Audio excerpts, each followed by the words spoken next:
नमस्कार। मध्य प्रदेश छत्तीसगढ़ की खबरों में आप सभी का स्वागत है और मैं हूं नेहा आपके साथ। छत्तीसगढ़ में मुख्यमंत्री भूपेश बघेल ने रोजगार युवाओं के लिए बड़ा फैसला किया है। सीएम बघेल ने घोषणा की है कि कल 1 अप्रैल से हर महीने शिक्षित बेरोजगार युवाओं को 2,500 रुपये भत्ते के रूप में दिए जाएंगे। ये जानकारी सीएम भूपेश बघेल ने ट्वीट कर दी।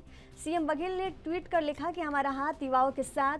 छत्तीसगढ़ के शिक्षित युवाओं को 1 अप्रैल से 2,500 रुपये प्रति माह बेरोजगार भत्ता देने का आदेश जारी किया गया है। साथ ही लिखा कि पंजीयन में सुगमता के लिए ये निर्णय लिया गया है कि अप्रैल माह में किसी भी दिन किए गए आवेदनों पर घोषणा अनुसार भत्ता 1 अप्रैल से ही देय होगा।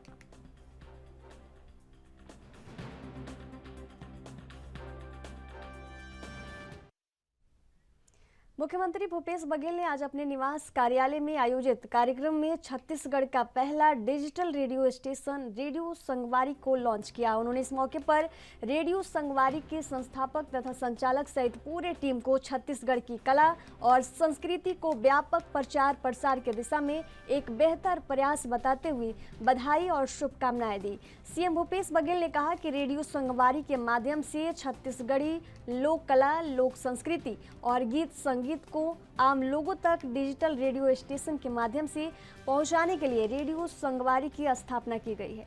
मुझे ये जानकर बहुत खुशी है। मुझे बताया गया है कि छत्तीसगढ़ की कला और संस्कृति की ऐप के माध्यम से पूरी दुनिया के लोगों तक पहुंचाया जाएगा। निश्चित रूप से ये बहुत ही सराहनीय पहल है।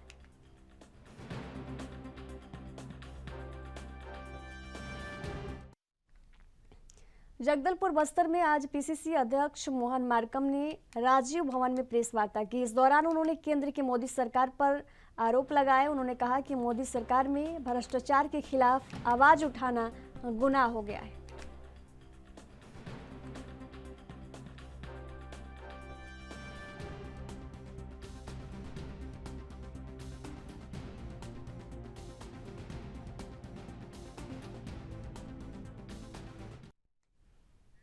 अप्रैल को शहर के कला केंद्र मैदान में हनुमान चालीसा और परिवार प्रबंधन का कार्यक्रम आयोजित किया जा रहा है, जिसमें अंतर्राष्ट्रीय ख्याति प्राप्त पंडित विजय शंकर मेहता व्याख्यान करेंगे। इस कार्यक्रम में बीजेपी कांग्रेस के नेताओं के अलावा शहर के प्रबुद्ध जन भी एक मंच पर नजर आएंगे। आयोजन समिति के द्वारा इस कार्यक्रम को लेकर शहर के सर्किट हाउस में प्रेस वार्ता का आयोजन किया गया, जहां पर बीजेपी और कांग्रेस के वरिष्ठ नेता उपस्थित रहे।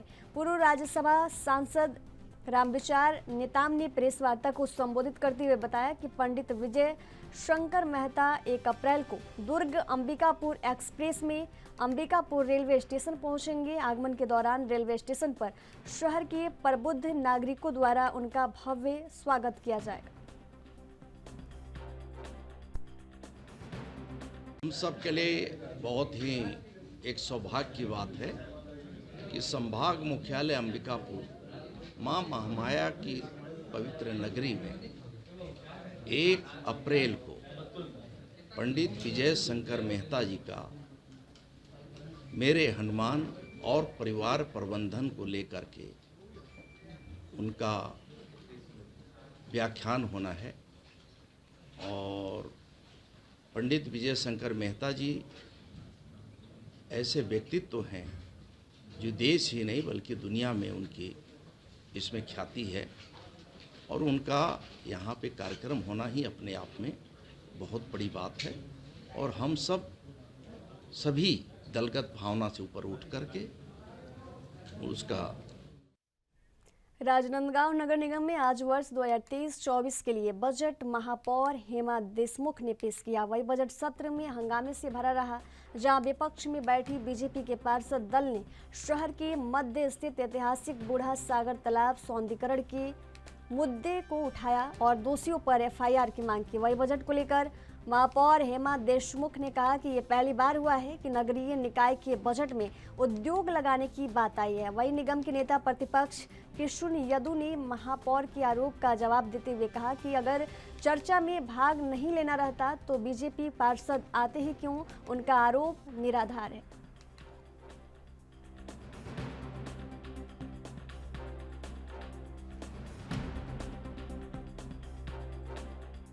बताना चाहूँगी कि पहली बार ऐसा हुआ कि नगरीय निकाय के बजट में उद्योग लगाने जैसी बात आई। आज तक आपने देखा होगा कि बजट में रोड और नाली के सिर्फ प्रावधान होते हैं या दुकान बनाने के, लेकिन ये पहली बार ऐसे हुआ कि मुख्यमंत्री भूपेश बघेल जी ने नगरीय निकायों को आर्थिक रूप से सुदृढ़ करने के लिए, लोगों को रोजगार उपलब्ध कराने के लिए यूपा का कार्यक्रम या आयोजन रखा गया जा रहा है, जिसमें 2 करोड़ की राशि का प्रावधान रखा जा रहा है। उद्योग लगाना मुख्य उद्देश्य है हमारा। इस उद्योग लगाने से महिलाओं को, पुरुषों को रोजगार मिलेगा और लेगेसी वेस्ट सेंटर पे भी हम काम करेंगे। 2 करोड़ की राशि हमको लेगेसी वेस्ट सेंटर के लिए मिल रही है, जिसमें जो शहर के कचरे हैं, जो आज आप देखेंगे डंप हो जाते हैं, तो उस कचरे को हम खत्म। बजट बैठक में शामिल नहीं होना चाहते तो फिर यहाँ आते क्यों हम? इसलिए उनका आरोप तो सबसे पहले निराधार है और हंगामेदार रही बजट बैठक शुरुआत में, इसलिए कि पिछले सदन में हम सब ने सर्वसम्मति से निर्णय लिए थे। हम महापौर जी से, सभापति जी के माध्यम से जानना चाह रहे थे कि जो बूढ़ा सागर भ्रष्टाचार को लेकर के जो कार्रवाई नगर निगम प्रशासन द्वारा अभी बजट को देखते हुए की गई है, मैं तो यही बोल सकता हूँ कि बजट में ये विषय उठेगा, ये सोच करके कार्रवाई की गई है, क्योंकि कार्रवाई करने की। छत्तीसगढ़ के बालोद में जिला में मुख्यमंत्री भूपेश बघेल की बेहतर स्वास्थ्य योजना की अमली जामा पहनाते हुए कलेक्टर कुलदेव शर्मा ने स्वास्थ्य विभाग को निर्देशित किया, जिसके परिणाम स्वरूप डोंडी लोहरा स्वास्थ्य केंद्र द्वारा ग्राम भीखनाहार पर स्वास्थ्य मेले शिविर का आयोजन किया गया, जहां विकास खंड के विभिन्न उप स्वास्थ्य और केंद्रों से कई डॉक्टर, अधिकारी, कर्मचारी विभिन्न प्रकार की जांच करने तथा राज्य स्वास्थ्य मंत्रालय द्वारा चलाई जा रही योजनाओं की जानकारी लेने मौजूद रहे। स्वास्थ्य मेले में हजारों लोगों ने स्वास्थ्य सुविधाओं का लाभ प्राप्त किया।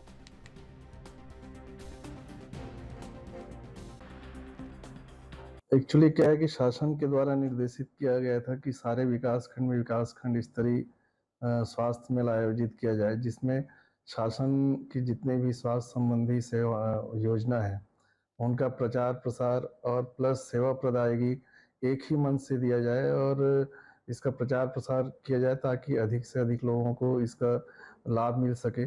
इसी उद्देश्य से हर विकासखंड में स्वास्थ्य मेला का आयोजन किया है। आज हमने यहाँ पे सुविधाएं जो रखी है मुख्य रूप से हितग्राहियों का बीपी, शुगर की जांच, उनके दांत की जांच, विशेष रूप से दंत चिकित्सक आज यहाँ आए हुए हैं और वो दांत संबंधी जितने भी समस्या है उनके बारे में सलाह हितग्राहियों को दे रहे हैं। हमारा नेत्र जांच का काम चल रहा है। हमारे यहाँ पे हितग्राही महिलाएं हैं जिनको हम परिवार नियोजन के बारे में सास बहू सम्मेलन के माध्यम से जानकारी देंगे और साथ ही सामान्य बीमारियां या अन्य कोई भी समस्या या कोई भी परामर्श स्वास्थ्य संबंधी लेना चाहेंगे तो। नगर निगम जगदलपुर का आज बजट पेश किया गया। बजट पेश होने से पहले ही विपक्षी दलों ने साल में बुलाए जाने वाले सामान्य सभा को लेकर अध्यक्ष से सवाल जवाब किया। आज महापौर सफीरा साहू ने जैसे ही बजट भाषण शुरू किया, विपक्ष ने बजट की कॉपी नहीं दिए जाने और बैठक नहीं किए जाने को लेकर हल्ला शुरू कर दिया और सदन से वॉकआउट कर बाहर बैठ गए और जमकर निगम सरकार के खिलाफ नारेबाजी शुरू कर दिया। इसी बीच हल्ला को देखते हुए अध्यक्ष ने बहुमत को पास कर दिया, जिसके बाद दोनों दल अपने अपने नेताओं को लेकर जिंदाबाद के नारे लगाए और विपक्ष सदन का बहिष्कार कर सत्ता पक्ष पर बहुमत की दादागिरी करने का आरोप लगाया। वही आज बजट को लेकर नेता प्रतिपक्ष ने कहा कि सत्ता पक्ष ने जनता की नहीं अपनी चिंता ज़्यादा करती है और बजट कोई नया नहीं है, हर बार तरह इस बार भी बजट कॉपी पेश किया गया है। वही इस मामले में महापौर ने कहा कि विपक्ष बजट में चर्चा करना ही नहीं चाहती है और हल्ला कर सदन का अपमान करने में लगी रहती है।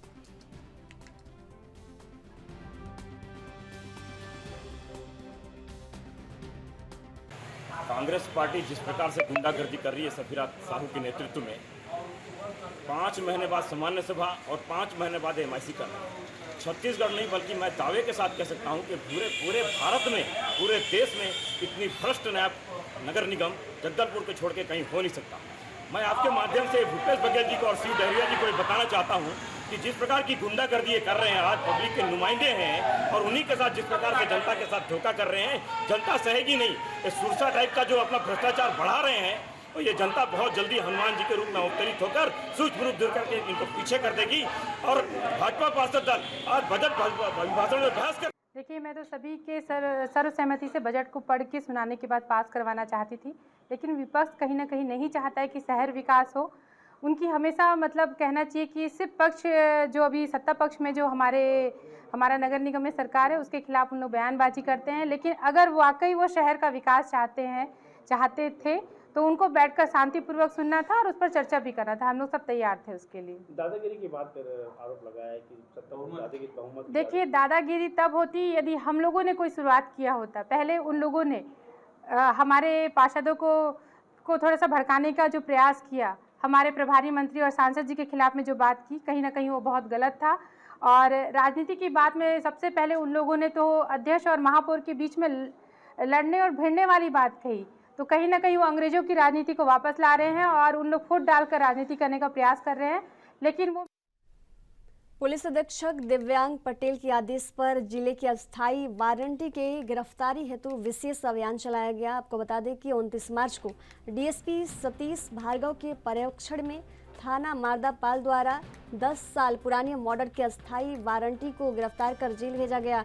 वही घटना की संक्षिप्त जानकारी देते हुए बताया कि 6 से 7 जून 2013 की दरमियान रात पोहमार निवासी गागरा कश्यप के द्वारा संतुराम पोहमार के साथ मिलकर ढालूराम नामक युवक को धारदार हथियार से मारकर हत्या कर दी गई थी और उस समय से आरोपी फरार चल रहा था, जिसे पुलिस ने गिरफ्तार किया है।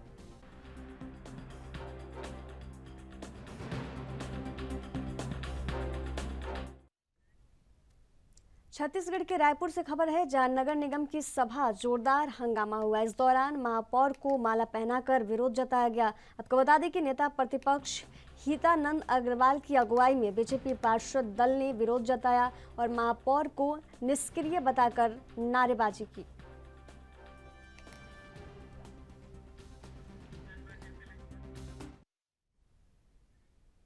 अब खबर रायपुर के छत्तीसगढ़ से है। आपको बता दें कि छत्तीसगढ़ में अगले 1 हफ्ते तक मौसम में बदलाव का दौर जारी रहेगा और इसके चलते बस्तर और आसपास के हिस्सों में ज़्यादा असर दिखेगा।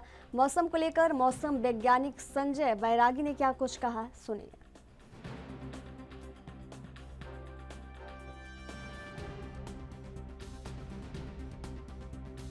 सीजन है, इस सीजन में जो है ह्यूमिडिटी और तापमान में जो एक डिस्टर्बेंस बन रहा है और एक जिसके कारण जो है ये स्थिति बनी रहेगी हफ्ते भर। और इसका मुख्य कारण है कि छत्तीसगढ़ के ऊपर एक ट्रॉप बना हुआ है जिसके जो तमिलनाडु तक विस्तारित है, तो उसके कारण भी ऐसी मतलब रेन की संभावना और ठंडा और ओले गिरने की और साथ साथ गस्टी विंड की भी संभावना है। लेकिन हफ्ते भर में ये एक आध जगह या कुछ स्थानों में ऐसी स्थिति बनी रहेगी। कौन से ऐसे हिस्से हैं जहां सबसे ज़्यादा असर देखने को मिलेगा? देखिए, नॉर्थ में तो कल हो चुका है ना, तो अभी क्या है वो वहाँ का स्थिति बैलेंस हो जाने से। छत्तीसगढ़ के रायपुर से खबर है, जहां कांग्रेस के वरिष्ठ नेता सत्यनारायण शर्मा ने प्रेस कॉन्फ्रेंस किया। इस दौरान उन्होंने कहा कि देश के सबसे बड़े लोकतंत्र में बात रखना अपराध हो गया है। संसद में हमारे राहुल गांधी को बोलने नहीं दिया जाता है। बीजेपी के लोग पूरी तरह साजिश रचते जा रहे हैं। मोदी के राज में लोकतंत्र की हत्या हो रही है। राहुल गांधी को सदस्यता रद्द कर लोकतंत्र की हत्या किया जा रहा है।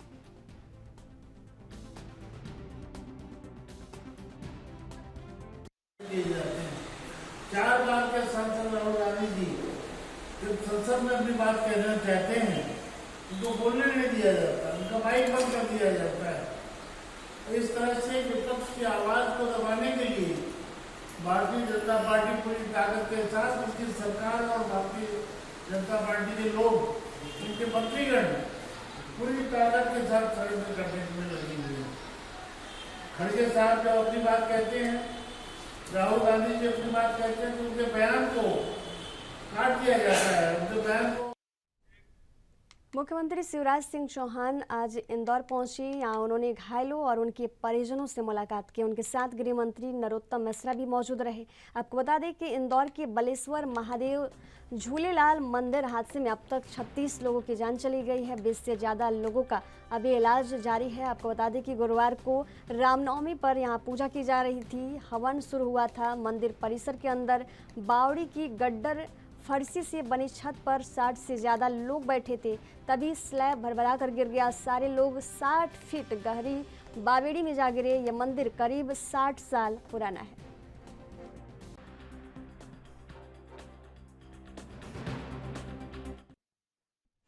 भारतीय रेलवे एक और वंदे भारत एक्सप्रेस ट्रेन चलाने जा रही है। नई वंदे भारत एक्सप्रेस ट्रेन नई दिल्ली और भोपाल के रानी कमलापति रेलवे स्टेशन के बीच चलाई जाएगी। मध्य प्रदेश मुख्यमंत्री शिवराज सिंह चौहान ने बताया कि प्रधानमंत्री नरेंद्र मोदी 1 अप्रैल को भोपाल स्थित रानी कमलापति रेलवे स्टेशन से नई दिल्ली के बीच चलने जा रही वंदे भारत एक्सप्रेस ट्रेन को हरी झंडी दिखाकर रवाना करेंगे। वंदे भारत एक्सप्रेस शताब्दी एक्सप्रेस के मुकाबले नई दिल्ली और भोपाल के बीच की दूरी तय करने में करीब 1 घंटे समय लेगी। ये ट्रेन भोपाल डिवीज़न से चलेगी। भोपाल और नई दिल्ली के बीच चलने वाले वंदे भारत एक्सप्रेस में कुल 16 कोच होंगे।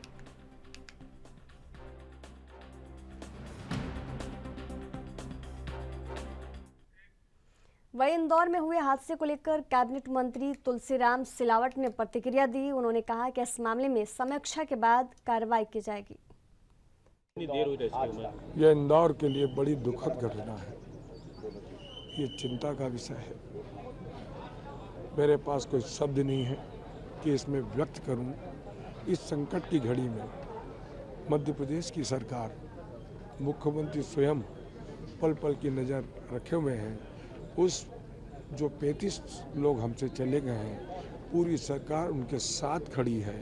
उनके इस दुख की घड़ी में हम साई की तरह उनके साथ हैं। रेस्क्यू ऑपरेशन में काफ़ी देर हुई, काफ़ी देर बाद दीवार गिराई गई। अभी आप जानते हैं कि अभी आर्मी तक बुलाना पड़ा, अभी तो लोकल पहली जवाबदारी दावित हमारा है कि बचाव कार्य से उन लोगों को बाहर, उन्हीं को बाहर निकाला जाए। हर बिंदुओं पे जो आपने बोला, हर बिंदुओं पे इस पर बैठकर समीक्षा की जाएगी।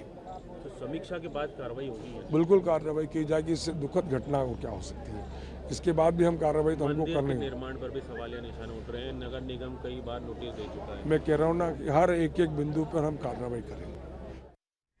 दिल्ली से बाहर भोपाल सेना सम्मेलन में 3 सेनाओं का हाई लेवल कॉन्फ्रेंस हो रहा है। इसके लिए सीडीएस और 3 सेनाओं के चीफ भोपाल में मंथन कर रहे हैं। वहीं रक्षा मंत्री राजनाथ सिंह भी सेनाओं की कॉन्फ्रेंस में मौजूद हैं। ऐसे में लोगों के मन में कई तरह के सवाल हैं। इस हाई लेवल कंबाइंड कॉन्फ्रेंस में किन मुद्दों पर चर्चा होगी?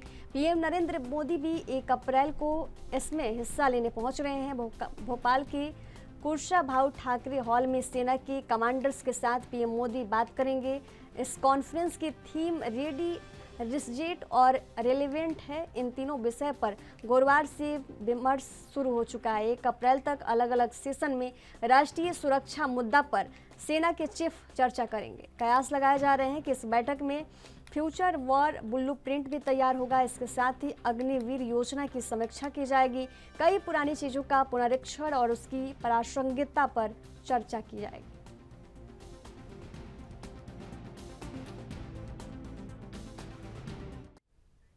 इंदौर के बलेश्वर महादेव झूलेलाल मंदिर में हुए हादसे के लोगों के झकझोर के रख दिया है। हादसे की तस्वीरें देख लोगों की आंखों के आंसू रुकने का नाम नहीं ले रहा है। आपको बता दें कि अब तक 36 लोगों की जान चली गई है।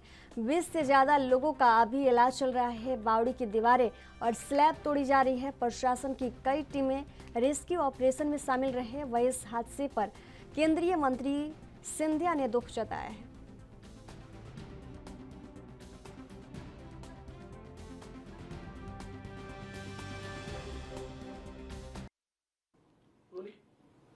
इंदौर के पटेल नगर में बलेश्वर झूलेलाल मंदिर परिसर में जो छत धंस जाने से हमारे मासूम श्रद्धालुओं की